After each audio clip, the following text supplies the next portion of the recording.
Good evening, I'm Wendy Mesley, and this is The National. Facing serious hurdles in the U.S., Bombardier announces a new European partner on a key project. To invest in new equipment or to hire more people. A tax cut is step one of damage control for the Liberals and an embattled finance minister.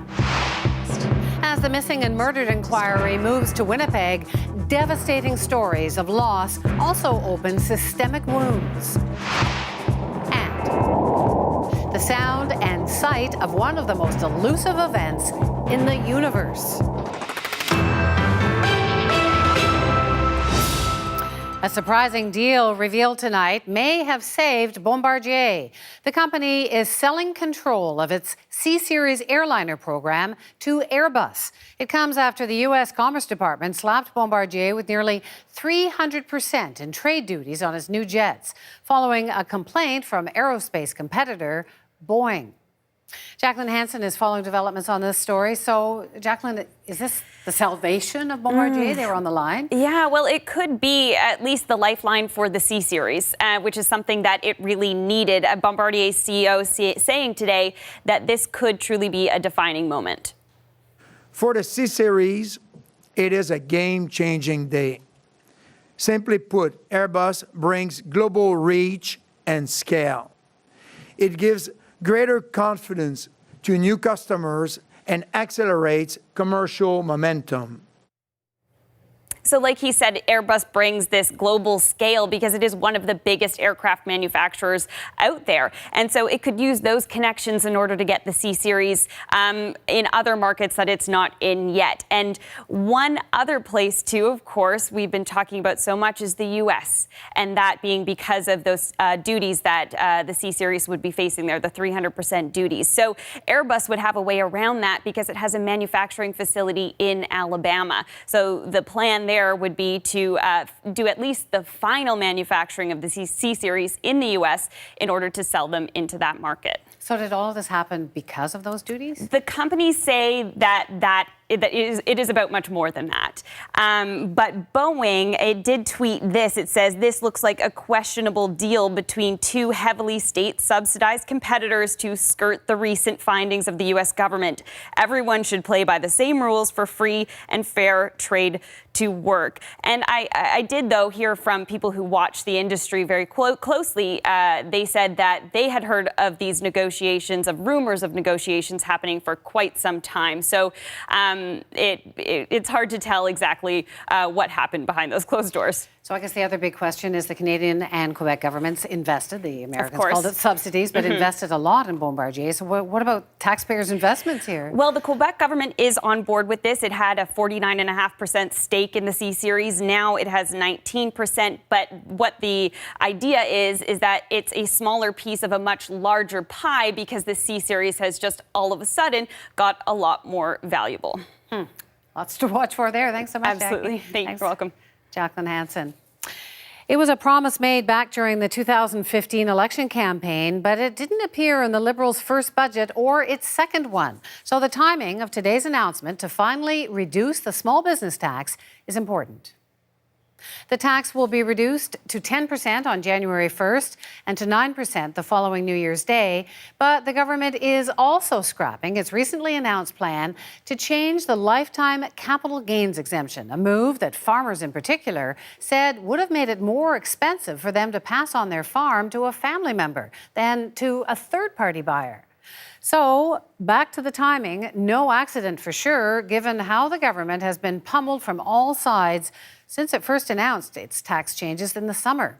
But is this olive branch to small business owners enough to ease the outrage? Anna Thibodeau begins our coverage. Today was day one of a 3-day climb down, and the government took it off the hill to an Italian restaurant. So what's the best recipe you've got going now?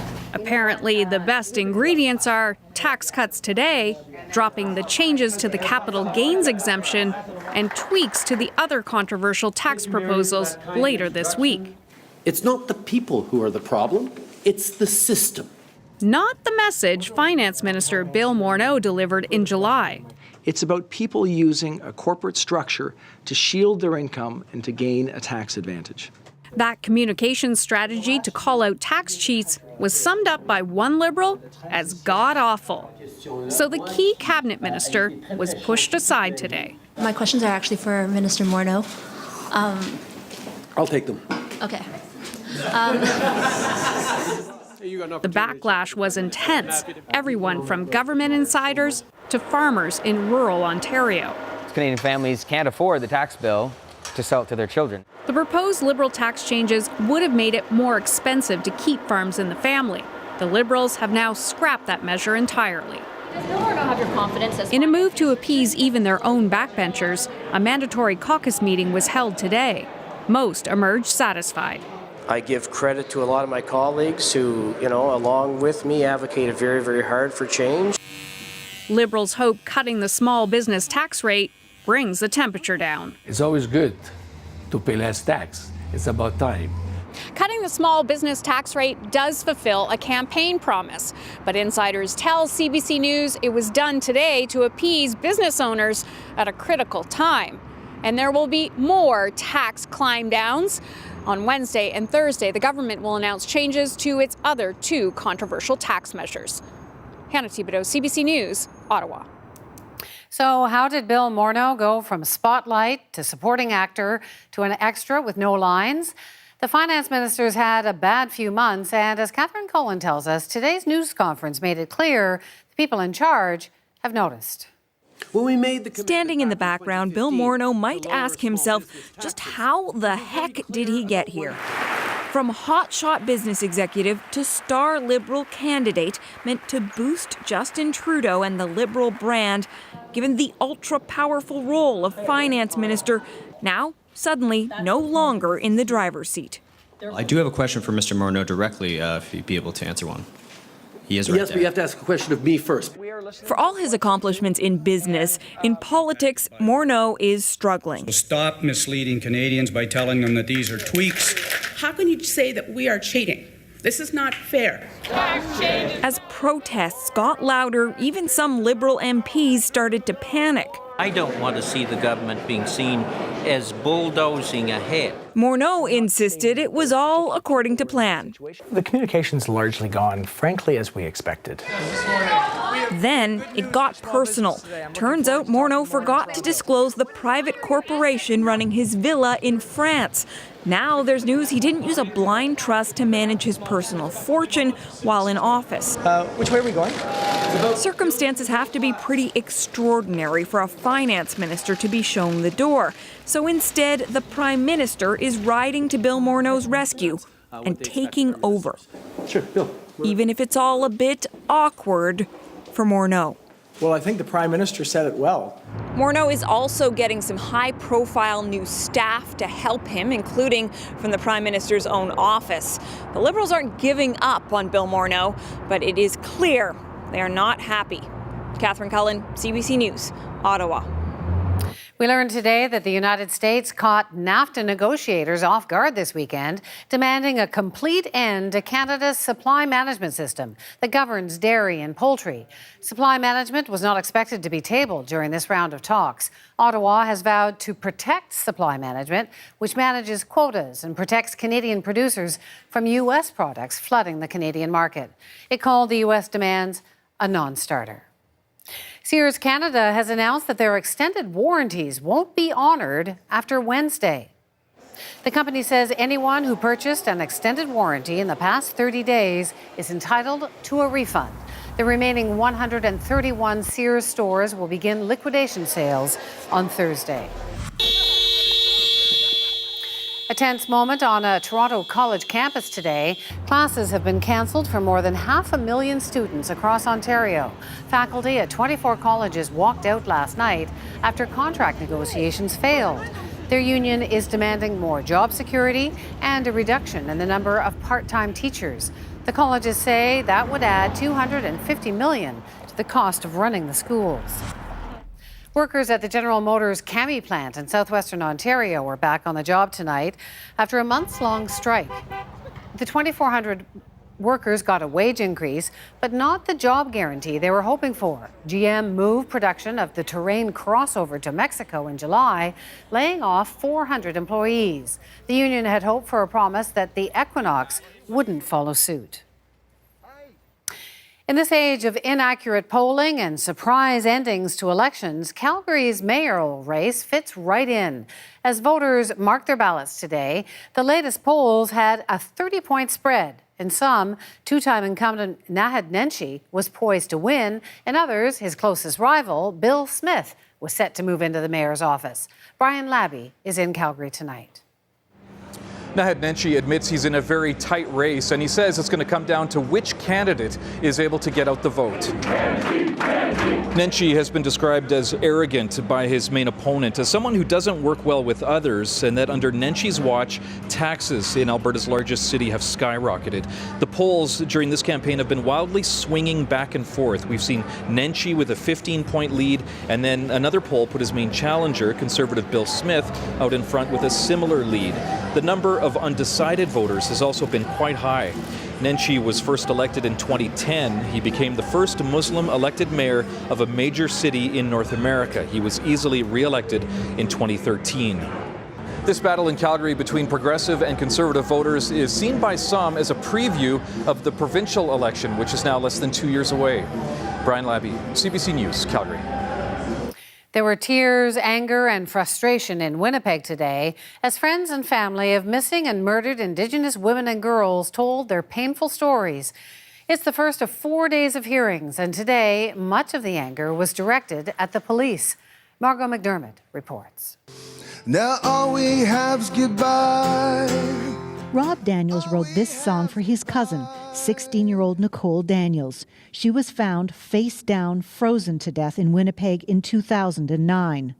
Police closed the case, saying there was no foul play, but her family says the police were wrong. I want the police to at least reopen the case and go further into what happened that night.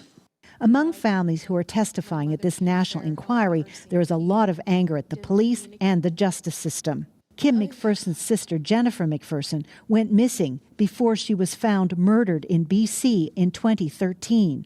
Police initially identified her as Caucasian on a missing poster. So I called my mom and I said, Mom, they might not look for her if we said she was Aboriginal. So we made a decision to just leave it as Caucasian because we thought nobody would help in the search efforts. The inquiry has the mandate to investigate how police have handled past cases. This mandate is giving us the authority and the power to ask questions, hard questions. Some people here have been very critical of this national inquiry for its lack of communication and disorganization. Still, 75 families have signed up to testify, willing to put aside their criticism for this one chance to tell the rest of the country about their loved ones. Margot McDermott, CBC News, Winnipeg. Coming up. If the mortalities continue, we've got a situation that we may not be able to turn around. In the wake of mysterious whale deaths, scientists search for clues on the open water. Plus, why new watchful eyes on German streets remind some of the era of secret police. The number of people who died after a truck bomb blast in Mogadishu is now over 300, and officials say they expect that number to rise. Authorities say this is the deadliest attack in Somalia's history. Another 300 people were wounded. Many of the victims were burned beyond recognition, and officials say some may never be identified. A territorial dispute between two of Canada's allies in the fight against ISIS boiled over today. Thousands of civilians fled as the Iraqi military stormed Kirkuk, a city controlled by Kurdish authorities since 2014. The show of strength aims to weaken a growing independence push in the region while regaining access to vast oil and gas resources. Scientists are celebrating an astronomical first. They've been able to observe two supernova stars colliding and the gravitational waves that collision produced. Ron Charles explains. The celestial ballet of the binary neutron stars 130 million light-years from Earth was a death spiral, drawing them closer and closer together. The frequency of their last 1,500 revolutions, happening in just 100 seconds, set off alarm bells on Earth. That's a simulation of the sound of the star's gravitational waves, ripples of gravity that slightly pull and stretch space and time, detected by 3 of these colossal 4-kilometer-long instruments on Earth. But we do hope that in the future... Canadian Aaron Zimmerman is on the University of Toronto research team working with one of the giant detectors called LIGO. LIGO was one part of this story, and it kicked off this amazing collaborative effort by astronomers all around the world. Those astronomers now knew to point their telescopes on Earth and in space at this spot just above and to the left of the galaxy NGC 4993. They were not disappointed. Another Canadian was on the team whose telescope first captured the fireworks from the massive collision between the 2 stars. It was crazy. At first, I didn't believe that it was true. I said it happened in the first 15 minutes, and I didn't think there was any chance we'd find anything that quickly. Scientists are calling it the most observed deep space event ever. But the show is not over. Astronomers are watching for the next act, for what will become of the remnants of the 2 stars that danced too close. Ron Charles, CBC News, Toronto. A wave of wildfires across Portugal and Spain have killed at least 39 people. A 1-month-old baby is among several people missing. Thousands of homes and businesses have been evacuated. The wildfires follow a prolonged drought made worse by winds whipped up by the remnants of Hurricane Ophelia as it slammed Western Europe. That system has killed 3 people in Southern Ireland. It's the most powerful storm to hit that country in more than half a century. Winds close to 160 kilometers an hour caused widespread power outages. They also caused flight disruptions and damaged buildings in Great Britain. Canadian Joshua Boyle and his family were freed from a Taliban-affiliated group in Afghanistan just days ago. After 5 years of torture and suffering, a dramatic rescue, and a long flight home, they're gradually adjusting to freedom. Last night, we brought you some of Susan Ormiston's exclusive interview with Joshua Boyle. Tonight, a little more. Boyle told Susan his family was moved nearly 24 times during their imprisonment, often living in brutal conditions. One of the ones that we were in for a few weeks, it was the size of like the handicap stall in the public bathroom. We could not lie down. And we were there for weeks, but we had to sleep leaning against the wall, just holding the children on our lap. And, you know, there's water dripping from the ceiling and everything is moldy. We had blankets, but they were covered in mold. And we had pillows, but they were covered in mold. And we had food, but it was covered in mold because 10 minutes after anything enters a dripping dungeon, it's just going to be completely rotten. You can watch more of Susan's exclusive interview with Joshua Boyle at cbcnews.ca. Straight ahead, a push to make Germany safer is driving fears of another surveillance state. John Lennon is here in Canada selling peace. He is here in our studio tonight, along with Yoko and Rabbi Abraham Feinberg from Holy Blossom Temple. John, you've been terribly flattering to Canada since you've been around this week. And I'm just wondering how you can define that strain that seems to run through our national character. We say we have an inferiority complex in this country. What is it about Canada? Why is this peace movement being held here? It's like beyond me, the ins and outs of it. Why we're here doing these things in Canada. I can say things like, I know Canada wants to talk to China and all those things, but they're not exactly the point. It's something else that I can't define it. Probably but we came. Meant to be that it's like it's meant to be. We can only say it's like it's meant to be. But we came to Montreal first time for the bed-in by mistake. You know, I mean, I don't want to be insulting, but it happened by mistake. We ended up in Montreal. How by mistake? You mean you just... Well, originally we were planning to go to one place, and we went. And then we ended up in the Bahamas, and then from the Bahamas we headed to Toronto and ended up in Canada. And our plan, we didn't have a plan. We ended up in Montreal doing a bed-in. By chance. By chance. Yes. And then we met a lot of nice people, you know. And of course we meet millions of people. Canada is the first country that we've been given help with our movement. Most people that approach us want something. Canada is the first place that has given us something. For instance, the media and the press treat us as human beings, Yes. which is, I'm astonished. They're very straight. I'm not used to it. We're very thankful about Well, that. we have always been, or at least we've considered ourselves to be a peace-loving nation and mediators to some extent. I would like to know why you wouldn't choose a place where war is going on right now, or where there is a dispute in progress. Vietnam, the Middle East. Because Canada chose us as much as we chose Canada.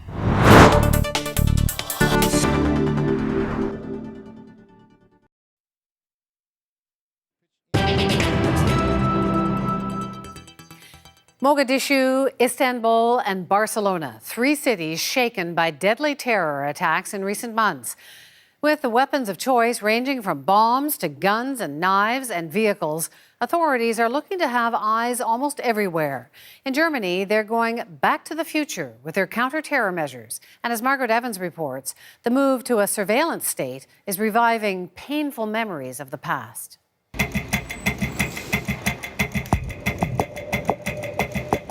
An experiment underway in a Berlin train station. Well signposted, if you're paying attention. It's a facial recognition trial based on surveillance cameras with biometric capabilities and new computer technology. Volunteers have provided a central data bank with passport photos to see if the new software can pick them out of a crowd. The German government is keen to promote the 6-month pilot project. Within seconds, images will be recorded and checked whether they match any images on a wanted list.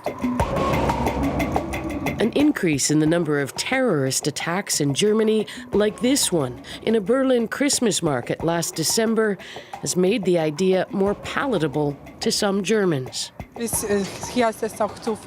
it's necessary to protect the people.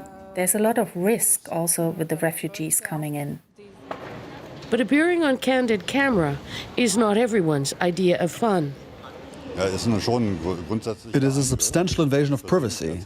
And if I think about who can access the data, it gives me a queasy feeling. Not least because of Germany's unique history. It's not possible here to look at advances in surveillance technology without first taking a long look at the past.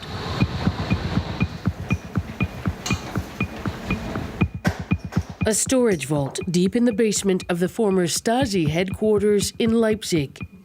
Details of the lives of millions of people once spied on by the Stasi, the State Security Service of the German Democratic Republic, or East Germany, are squeezed into these boxes.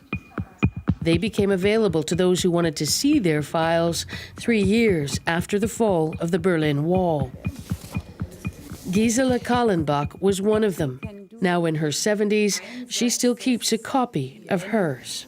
I can't really describe how I felt at this time. We just wanted to know what kind of reports they have written, how close they have been to you. After the fall of the wall, Kallenbach went on to become a member of the European Parliament for the Green Party. Am Sonntag zu wählen? She still campaigns for them in Leipzig. Good. Her environmental activism drew the gaze of the Stasi in the 1980s, and her attendance here in communist, atheist East Germany at the St. Nicholas Church. Lutheran churches, they gave us rooms where we could meet, where we could organize our action. And so it was like a safe place where we met. Kallenbach discovered she was codenamed Emerald by the Stasi, and that a colleague who had once delivered a veiled threat to her had in fact been a Stasi informant. That was a clear message from them. Don't do this.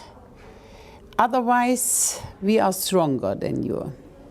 Fear was the totalitarian state's greatest tool, along with information.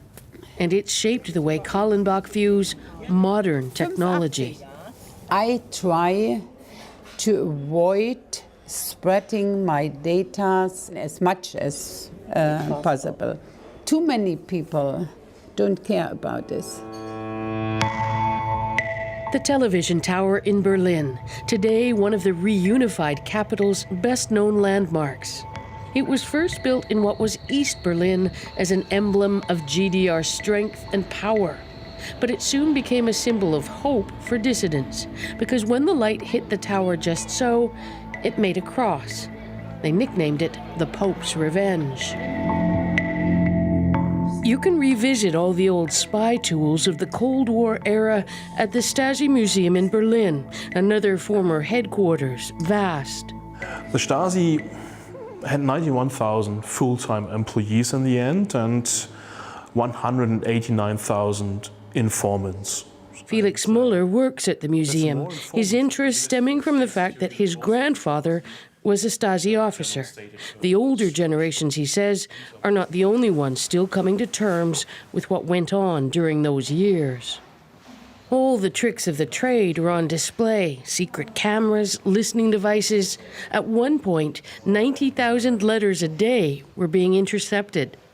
It all seems very old-fashioned now, but Muller says the opportunities offered by surveillance of any kind don't really change. With intelligence gathering, there's a goal behind it. And this goal can be, with, like in the Stasi, to try to take control of people, try to take control of their thoughts, and I think this is a problem. And so who's watching the watchers goes the refrain. Dr. Karl-Heinz Bomberg is a psychotherapist who treated both victims and perpetrators from GDR times. He himself was imprisoned by the Stasi regime, betrayed by two people he knew well. A lot of fear, a lot of anger, a lot of insecurity, and I was very nervous.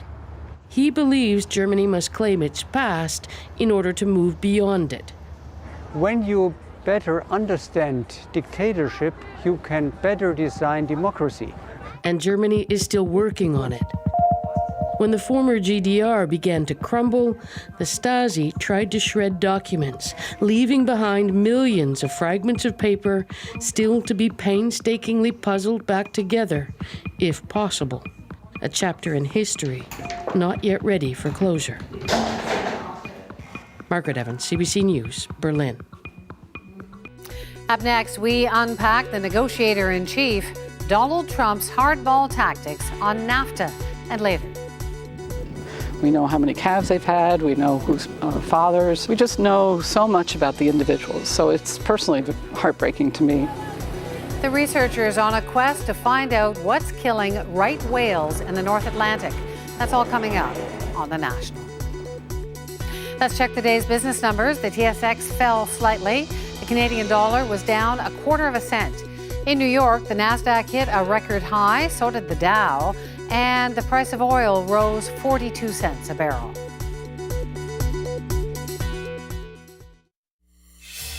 A rapidly increasing number of experts and politicians are becoming progressively alarmed about air pollution. Most of the damage is caused by car pollution coming from the exhaust, and a bill has just been introduced in the Congress for a federal study of electric cars. The car uses no gas or oil, needs almost no maintenance, and creates no pollution or noise. Speed is a problem, though, for the car can only get up to 40 or 50 miles an hour. It doesn't look like much, but under its homemade plywood body is an efficient zinc-air battery-powered electric motor.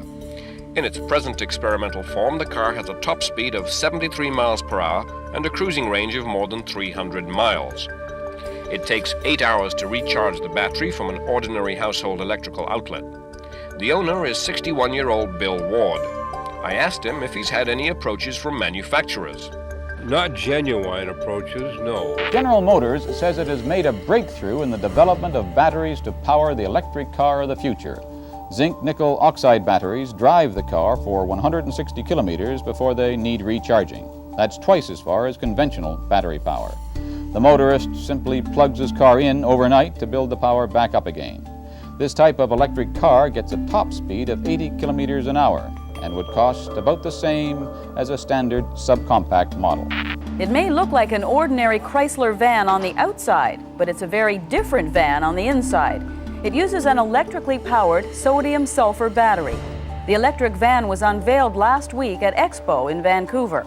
Powerplex calculates that electricity for its battery costs about 1.5 cents a kilometer, compared to 5.5 cents for gasoline. It's becoming almost a ritual in the automotive industry now. A car company puts on a big PR show for its new electric car. Everyone says how wonderful electric cars are, and then they tell you that you can't buy one even if you wanted to, because it just doesn't make economic sense. Experts say improvements in technology will eventually make electric cars practical, but it's slow going, just like Vancouver traffic. There's gold fever on the streets of St. Paul. Everyone's talking about Bre-X, a small Calgary mining company that struck gold half a world away. And even though the mines are in Indonesia, a lot of the wealth is right here in St. Paul. So do you know any new millionaires? A few. Traders at the Alberta Stock Exchange say they've never seen anything like it. From a low of $1.90 to a high of $170 in just 1 year. Just 5 weeks ago, Bre-X's exploration chief predicted the mine could yield up to 200 million ounces of gold. But last week, the first signs of potential trouble. Bre-X geologist Michael de Guzman fell from a helicopter on a flight to the mining site. Some say it was suicide. Now, the Indonesian government has put the project on hold after Bre-X revealed yesterday the size of the find may have been overstated. Wholesale panic today over the Bre-X affair. Canadians dumped the gold company's stock as fast as they could. Share prices crashed and Bre-X struggled in vain to stop the damage. All this after word the company's supposedly gigantic gold strike could be worthless. Security guards have been patrolling the building since early last night when the company released the independent audit by Strathcona Minerals, calling Bre-X the largest fraud in international mining history. Bre-X employees continued to work even as the world speculated about how such a massive salting scheme could have been carried out. The Wall Street Journal ran a front-page story talking about a secret storage site where workers added mysterious powders to already crushed rock before sending it on to the assay labs. These are pictures of that alleged site. The sign says, if you have no business here, go away. Around $400 million in market capitalization has been lost in the first 4 minutes of trading. That money's gone.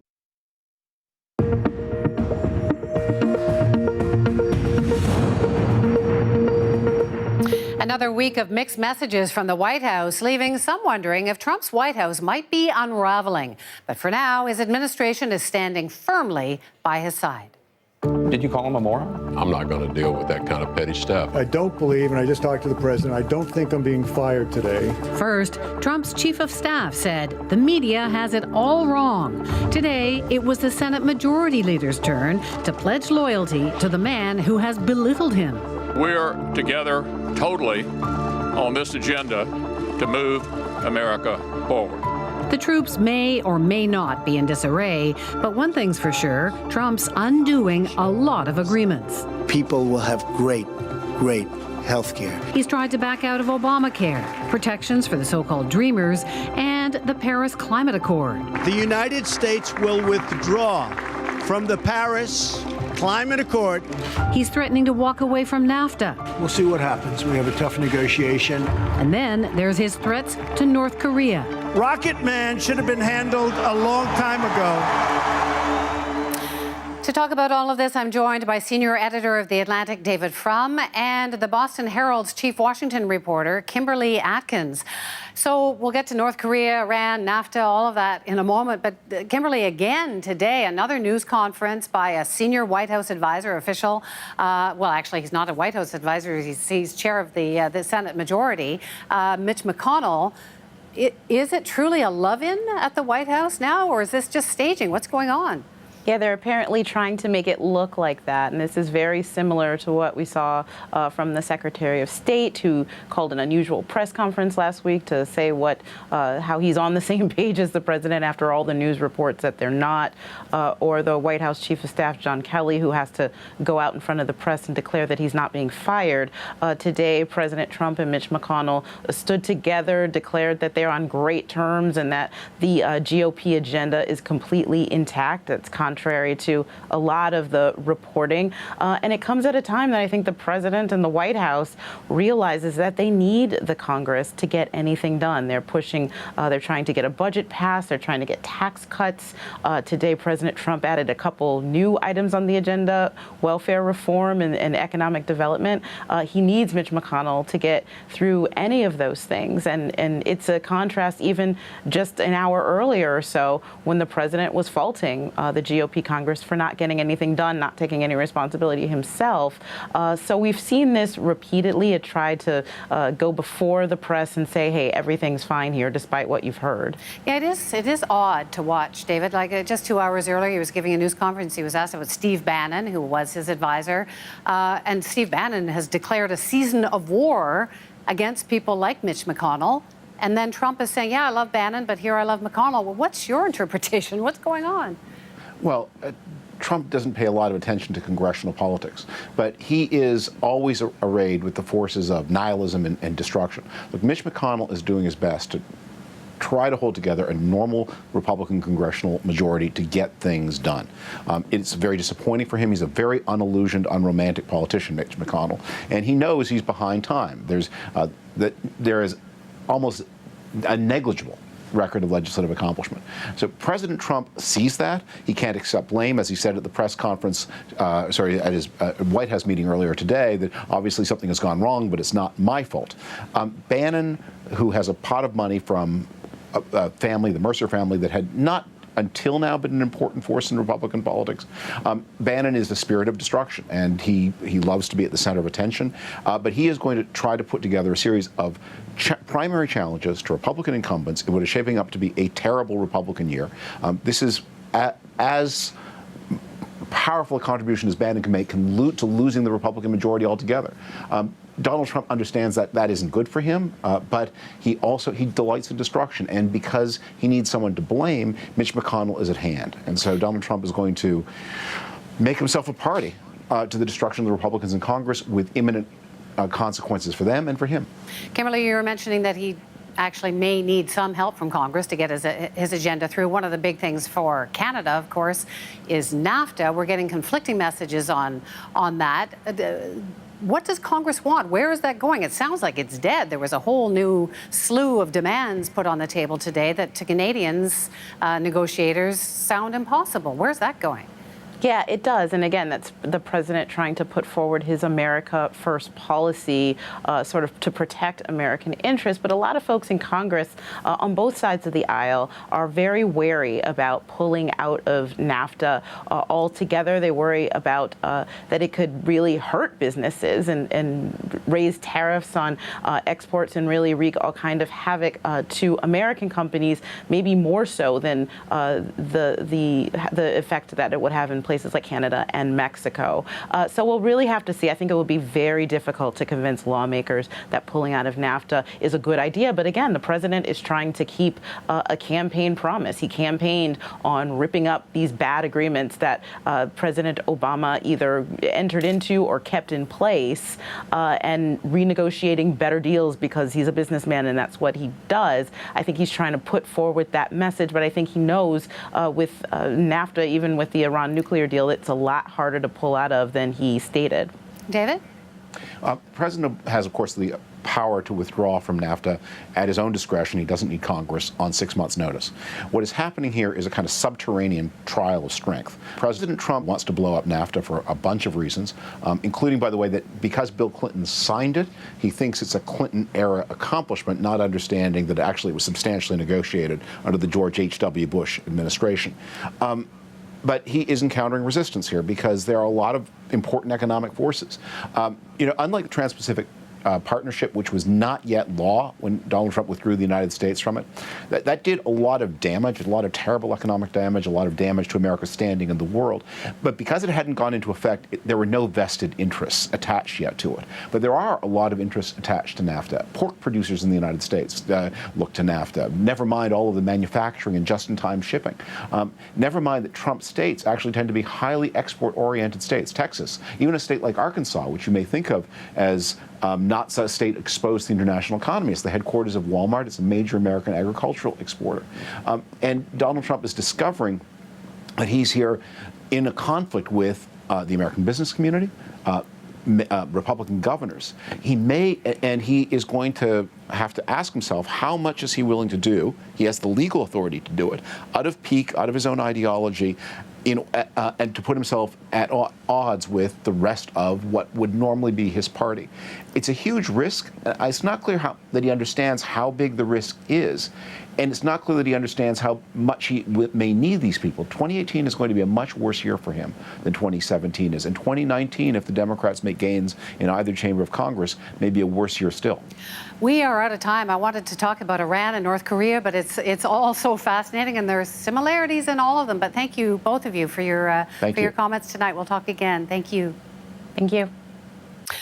Up next, we head south to figure out what's killing whales on our eastern shores.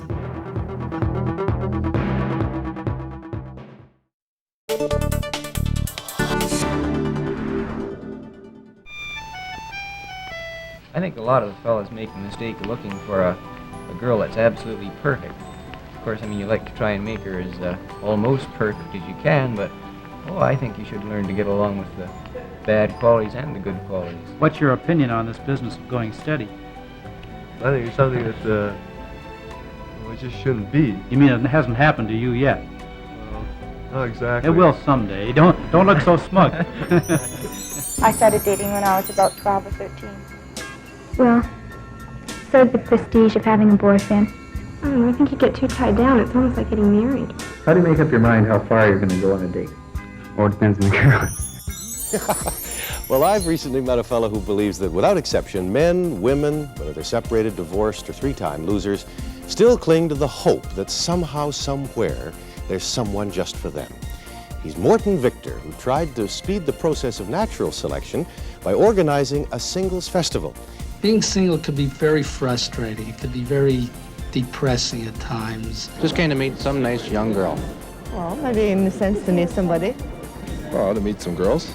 You have to go looking for men? No, I don't. But I mean, there's something new or something like that. I don't know. Single and lonely and looking for love. A growing number of Canadians find themselves in precisely that situation these days. The big problem today is the eternal one of finding someone who thinks you're as kind, sweet, sexy, sophisticated, witty, and intelligent as you know yourself to be. Where, oh where, to find such an extraordinary animal? When your opening line is in a newspaper, you can say whatever you want. It's something single people in Toronto are doing more than ever. You have total and complete anonymity. Do you believe that you can find the woman of your dreams? If you have the persistence to not be disappointed, by all rights, the heart should take over when you do meet the right person anyhow.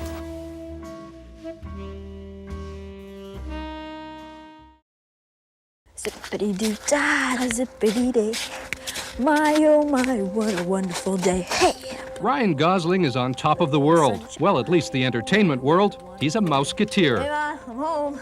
It's really neat because he kind of laid low and he did, he said, we picked out of a lot of talented kids and everything, Ryan, and, I wanted you to know that you're a mouseketeer. And I went, no way. And my mom she hit the roof. My biggest feeling was just that I was so happy for Ryan. I was happy that he got a yes answer. Ryan had already caught a lot of eyes with his feet.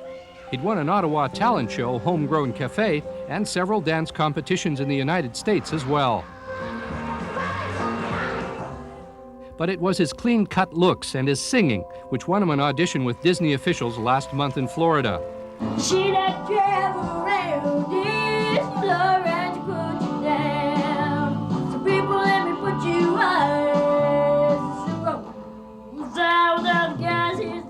Now, after signing a 1-year contract, he'll do singing and dancing on the Mickey Mouse Club. To me, it's luck because there was kids there that were just phenomenal, so luck.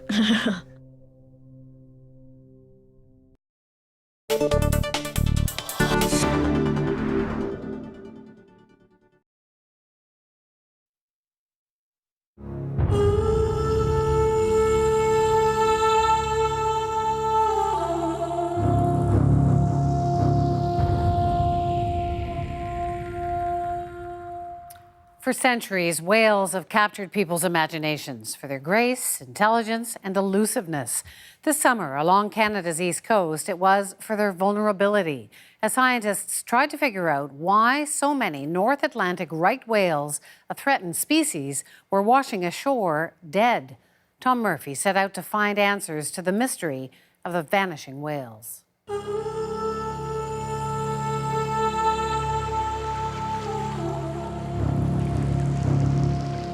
It's a mystery. At least 15 North Atlantic right whales dead in just a few short weeks, leaving few clues but carcasses littering the shores of the East Coast. A fragile population that was just coming back from the brink of extinction. Now a mystery that needs unraveling. We're still trying to help this population recover one whale at a time. And so each of these losses affects its potential for recovery. This is a very depressing story. And if the mortalities continue at anything what they have in this last year, if they approach it, we've got a situation that we may not be able to turn around.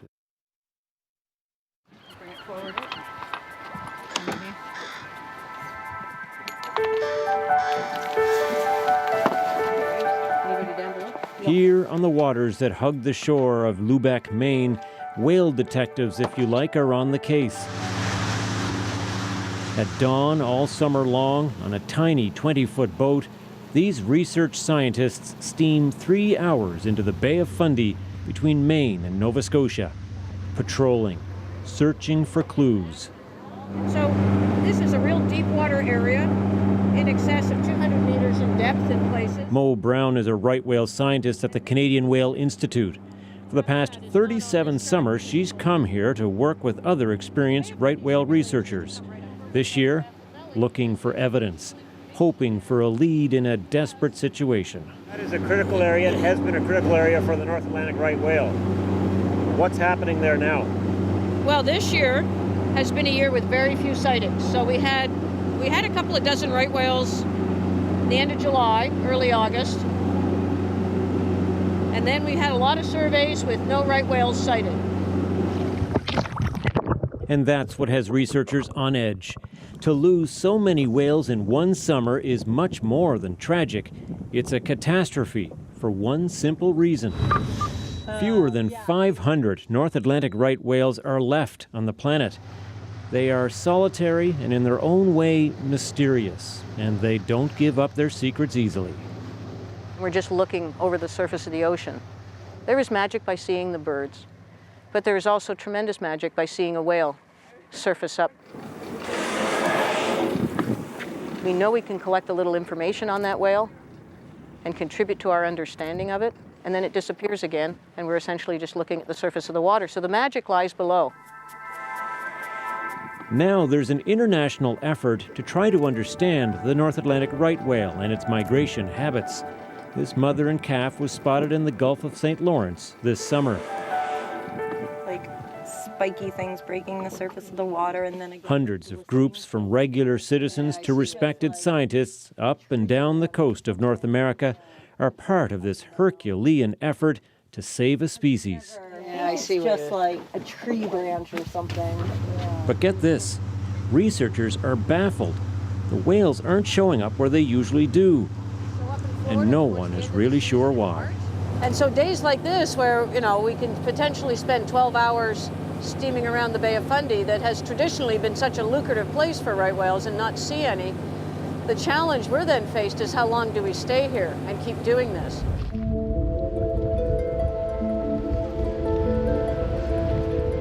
So when the trail goes cold, try to retrace it.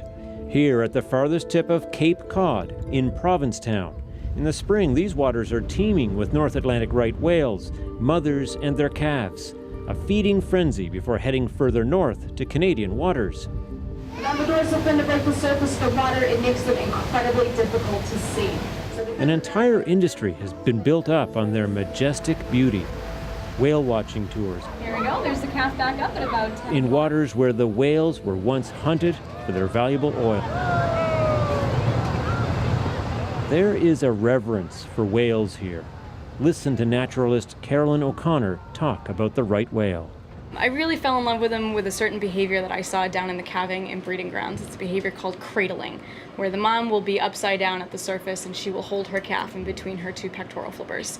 And it's very much a bonding situation. I'm sure other species do that as well. I've only seen it with the right whales. I'm sure humpbacks do that as well, but that's what made me fall in love with them. And they're not a species that gets enough attention, in my opinion. So I'm kind of, like I said, advocating for them a little bit. And the right whale desperately needs advocates. The mammal's birthing rates are dropping. Add to that the untimely deaths this summer. These mammals, who can live as long as humans and only reproduce every 3 years, are in trouble. Charles Stormy Mayo, right whale scientist with the University of Massachusetts, is based here in Provincetown, where they have not seen the carnage of right whales found in the Gulf of St. Lawrence. There's too many whales dying in one location. There are times we have 200 whales in Cape Cod Bay. They pass through shipping lanes and very active fishing areas, and we do not have that number of entanglements or ship strikes. And he fears that the number of deaths could in fact be much higher. There may very well be a number of carcasses that weren't found. Perhaps whales that drowned in heavy gear, and even more likely, carcasses that blew offshore that were never found. So whatever numbers we get, they're probably a minimum, and the maximum is anybody's guess.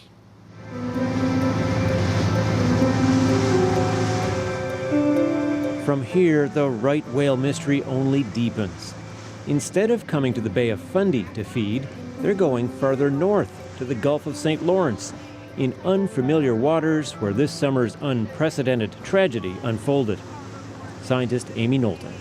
Their food resources are shifting. What brought right whales here to the Bay of Fundy was significant plankton levels.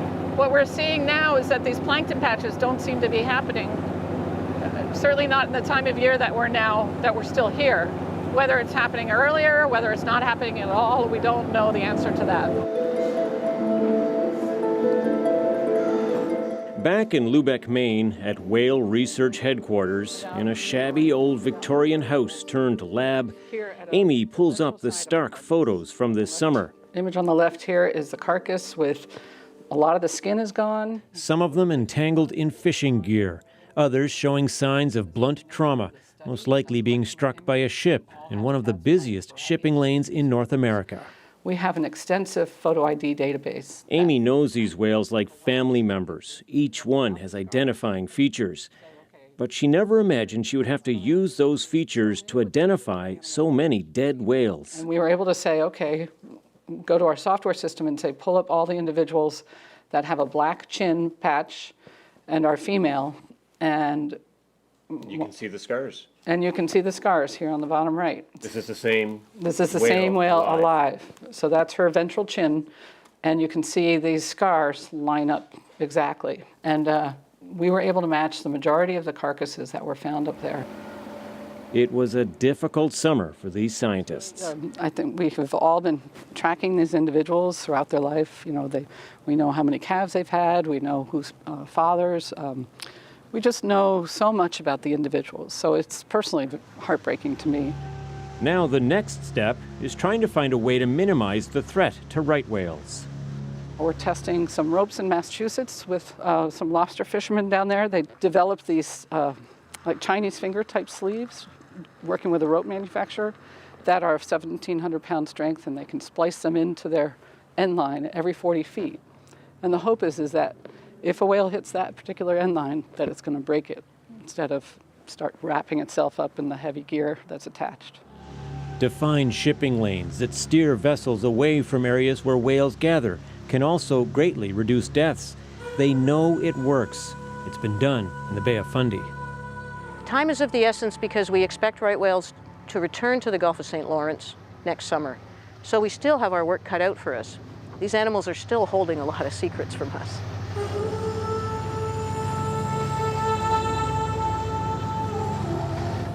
Time is against these scientists.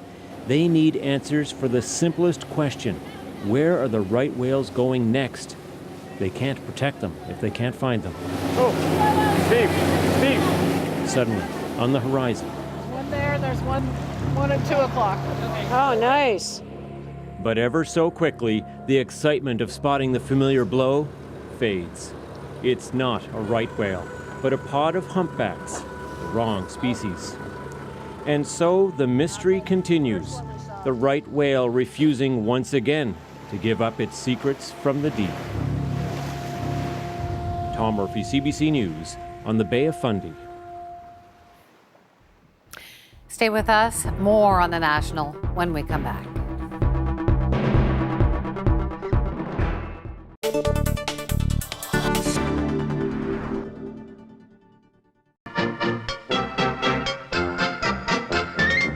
This week was National Weight Watchers Week in Canada, and 900 overweight women held their annual convention in Hamilton. Hungry in the morning, hungry in the evening, hungry at supper time. Most of us talk a great diet. Most of us actually do very little about it. Push, pull, push, pull. These battlers of the bulge have come together in their common warren. They go through a weekly weigh-in, pay their $2 lecture fee. I lost a ton of fat in my lifetime, but I never could keep it off until I found the Weight Watchers program. Most diets would put you on a 1,000 calorie a day program. The average junk lunch gives you 1,500 calories alone. Well, why not go for the extreme? Fasting, starvation, just stop eating. In Toronto, there is a clinic, and it will help you starve for 7 days. The side effects of a 6-day fast is not equivalent to more than the symptoms you might have from a 3-day cold. In the past 10 years, fad diets have become more and more popular in Canada. I have tried the grapefruit diet, the banana diet, the citrus diet, the carbohydrate diet, the women's day diet. Swallow any pill. Hook up to any machine. Take inches off easily, the ads proclaim. HCG, made from the urine of pregnant women, is alleged to break down fat quickly. It's administered daily at $7 a shot. But the catch is, to make it work, you have to eat 500 calories a day or less. Dr. Stanley Bernstein's entire practice is devoted to HCG. A lot of people would call this a fad diet program. Yes, they would. I feel it's because they're not aware of how well it works. The standard fat people's lament. 95% of all diets fail within 5 years. People know this, but they keep hoping, looking for the magic bullet that the diet business, despite its promises, can't deliver. Apparently there is very, very little that can be called successful dieting. The failure rate is fabulous.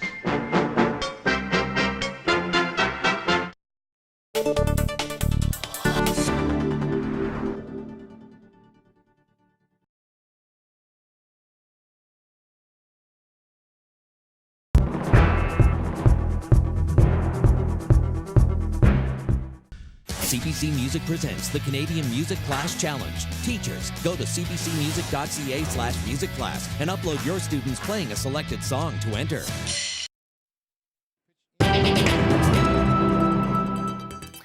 Before we go tonight, a look at a few of our top stories.